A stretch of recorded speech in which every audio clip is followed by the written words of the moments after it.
Thank you, Yiwei. This is great. And I want to thanks for you to use the plain English to help us to better understand Dr. Chen's paper. This is especially important for someone like me who are not economist. This is great. I also really want to thanks for your thought in the last slides about these policy connections. You're totally right. And about your thoughts, how to convince the policymakers and establish a system for our future, like a pandemic. So, and I have been reading like great research recently, but this research has been barely reported by social media and also barely being accepted by the policymakers. So this is a great thought. And I want to turn the time to Dr. Chen, Dr. Xi Chen, and I want to know like, do you have any thoughts about Yiwei's presentation? And I think you probably already read some of the questions from our chat. So do you want to pick two of the questions to answer, or Okay, you want me sure, to pick two questions for you? sure. I'll try to be very brief. Thank you, Yiwei, for very thoughtful and wonderful summary and questions. So we will try to incorporate your thoughts into our next version. So there are several things you talk about are key.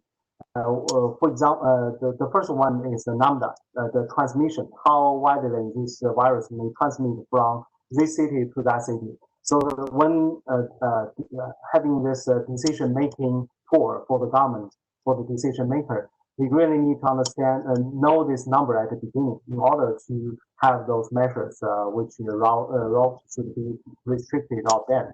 So there are a couple of ways they could do. One is they could estimate empirically. So in our appendix, we show that we can use epidemiology evidence to as like the physical reproduction number to calculate this number. So then the government at the beginning of a pandemic can have those numbers to suggest their decision making, to have their decision making.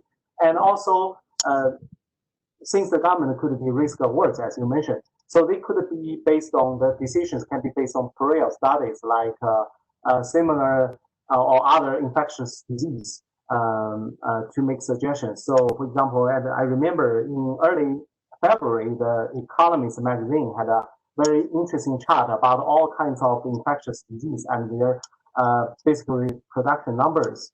They give a range. So the government, if they are risk averse, they should take the highest number. So to assume that this outbreak would be very contagious because lives is above all. So they need to save lives. So we can make use of those numbers, the higher bound, the upper bound. And the planners can adjust for these decisions as new information come in because we know that during this pandemic, more and more research come out and we have a better and better idea about this virus and the parameters associated with this virus. So I think they can gradually improve, but they have to be more cautious and implementing more stringent measures at the beginning. And we also show that, as you also mentioned there, like 5% of the roads need to be restricted. So that means even if the government take the most stringent measures at the beginning, maybe they are able to just restrict a very small share of those links between cities. So it may not be taking too much economic cost to save people's lives.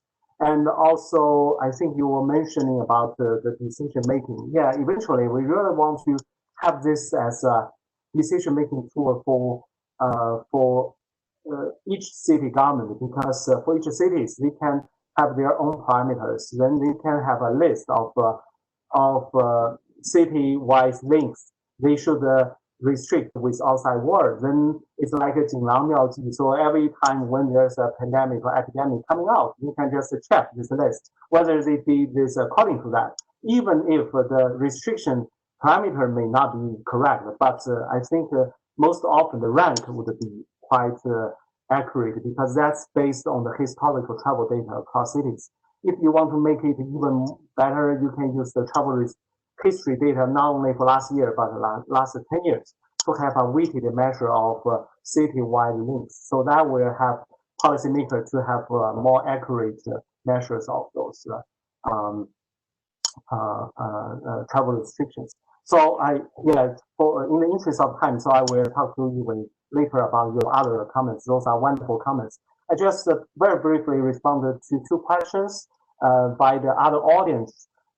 So they mentioned about what kind of weather variable we use. So first of all, we were using the weather data released by the U.S. NASA, NOAA, and Chinese authorities.